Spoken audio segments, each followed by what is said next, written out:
जय हिंद, नमस्कार साथियों मैं प्रदीप सियाग एक बार फिर से जुड़ चुका हूँ आप सभी के लिए बहुत ही ज़रूरी वीडियो लेके। जैसा कि आप सभी जानते हो, अभी जिला स्टेडियम सीकर के अंदर ARO जयपुर की आर्मी के लिए भर्ती चल रही है और यहाँ पर पल पल की अपडेट है वो हम सभी कैंडिडेट्स के लिए पहुँचा रहे हैं। तो सभी वीडियो देखने के बाद में हमारे जो सब्सक्राइबर है या जो युवा साथी है जो नेक्स्ट टाइम भर्ती अटेंड करने वाले हैं, उनके कमेंट्स आ रहे थे और कॉल्स आ रहे थे कि सर डॉक्यूमेंट्स को लेकर हमें एक बिल्कुल अलग ही वीडियो दो, जिसके अंदर बिल्कुल पॉइंट टू पॉइंट बात होनी चाहिए कि कौन कौन से डॉक्यूमेंट्स आपके पास में होने अनिवार्य हैं। तो ये वीडियो बनाने से पहले हमारे साथ में जुड़ चुके हैं अपने युवा साथी जो आज 7 सितंबर को आर्मी अग्निवीर GD की रनिंग है वो क्लियर कर चुके हैं और दोनों भाई हैं वो एक्सीलेंट के साथ में यहाँ पर पास हुए हैं। तो सबसे पहले तो आप सभी को बहुत बहुत बधाई और शुभकामनाएं और मैं आशा करता हूँ कि कल आपका मेडिकल है वो भी ऑन ग्राउंड फिट हो जाए। तो दोस्तों अभी मैं आपको बात करता हूँ इस डॉक्यूमेंट्स को लेकर पूरी डिटेल के बारे में वीडियो बनाते हैं। तो सबसे पहले तो देखो मैं आपको बताता हूँ जब आपकी एंट्री होगी गेट के ऊपर, वहाँ पर आपसे एक तो आधार कार्ड और एक आपका एडमिट कार्ड मांगा जाएगा। ये आपके पास में होना अनिवार्य है और वहाँ पर आपको 10th और 12th की मार्कशीट भी बाहर निकालने का बोलेंगे, लेकिन हो सकता है वो चेक नहीं करेंगे। आपके पास में आधार कार्ड और एडमिट कार्ड होना अनिवार्य है। उसके बाद में होगा रनिंग क्लियर, ठीक बता रहा हूँ। रनिंग पास होने के बाद में अपने डॉक्यूमेंट्स की जो ज़रूरत पड़ेगी उसके बारे में हम डिटेल में बात करते हैं। तो सबसे पहले तो आपके पास में कि आप GD से भर्ती अटेंड कर रहे हो तो आपके पास में 10th की मार्कशीट होना अनिवार्य है, ठीक है। और 12th की भी मार्कशीट वो आपसे मांगेंगे। यदि आपके पास में 12th की मार्कशीट है तो साथ में लेके आए, और यदि नहीं है तो GD कैटेगरी के अंदर कोई अनिवार्य नहीं है, लेकिन आप साथ में जरूर लेके आए यदि आपके पास में है तो। अभी तो ठीक है, सब कुछ ओके है। उसके बाद में बात करते हैं दोस्तों कास्ट सर्टिफिकेट को लेकर। तो यहाँ पर 2 कंडीशन बनती है कास्ट सर्टिफिकेट के अंदर, एक तो स्टेट लेवल का होता है, एक होता है सेंट्रल लेवल का। अभी हम बात कर रहे हैं स्टेट और सेंट्रल लेवल के अंदर की 2 जनरेशन होती है, एक तो जनरल और एक OBC। तो अपना ये कैंडिडेट है वो है OBC कैटेगरी का और ये है जनरल कैटेगरी का। तो आज इनसे क्या क्या डॉक्यूमेंट्स वहाँ से मांगे गए और क्या इनके पास नहीं था और कितना उसके लिए टाइम मिला है, इसके बारे में मैं आपको डिटेल से जानकारी देने वाला हूँ। तो OBC वाले बच्चे के पास में कास्ट सर्टिफिकेट है वो स्टेट लेवल का और सेंट्रल लेवल का दोनों होना अनिवार्य है।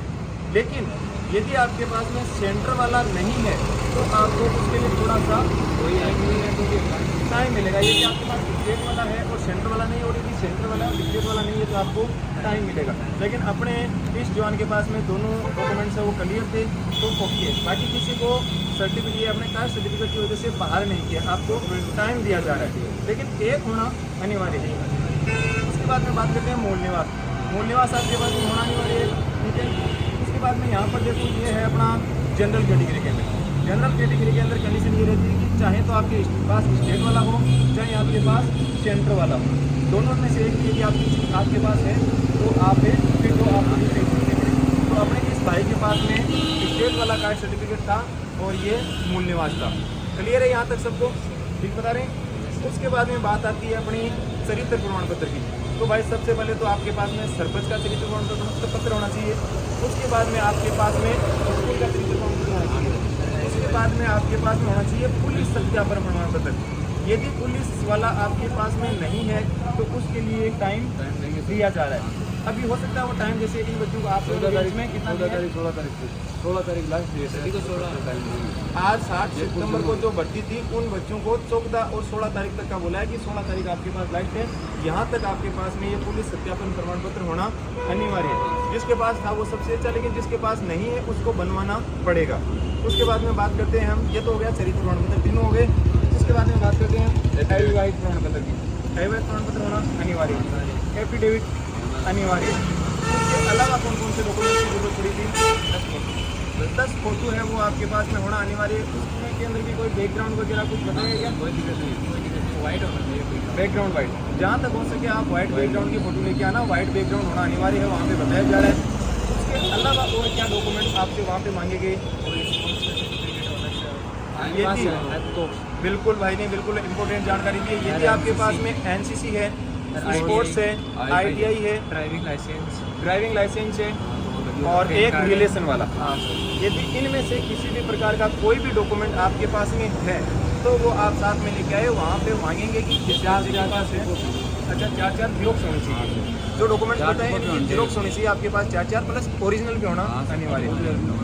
ये डॉक्यूमेंट जो बताए ना अभी, driving license, NCC, sports, relation और ITI सर्टिफिकेट, यदि इनमें से आपके पास कोई भी डॉक्यूमेंट है तो साथ में लेके आना। इसमें आपके बोनस स्मारक है वो इस भर्ती के अंदर जुड़ने वाले हैं। क्लियर है? इसके अलावा कुछ इसके अलावा कोई डॉक्यूमेंट नहीं देना। तो आपका पूरा दिन का प्रोसेस है वो डॉक्यूमेंट्स में एकदम फॉलो होती है, कोई दिक्कत नहीं। डॉक्यूमेंट्स की वजह से किसी भी बच्चे को भर्ती से बाहर क्यों नहीं किया?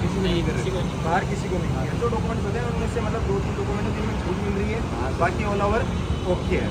तो सुबह आपका फिर मेडिकल होने वाला कितने बजे मिला है आपको? 6:30 बजे इन बच्चों का मेडिकल ग्राउंड है वो रिपोर्ट है।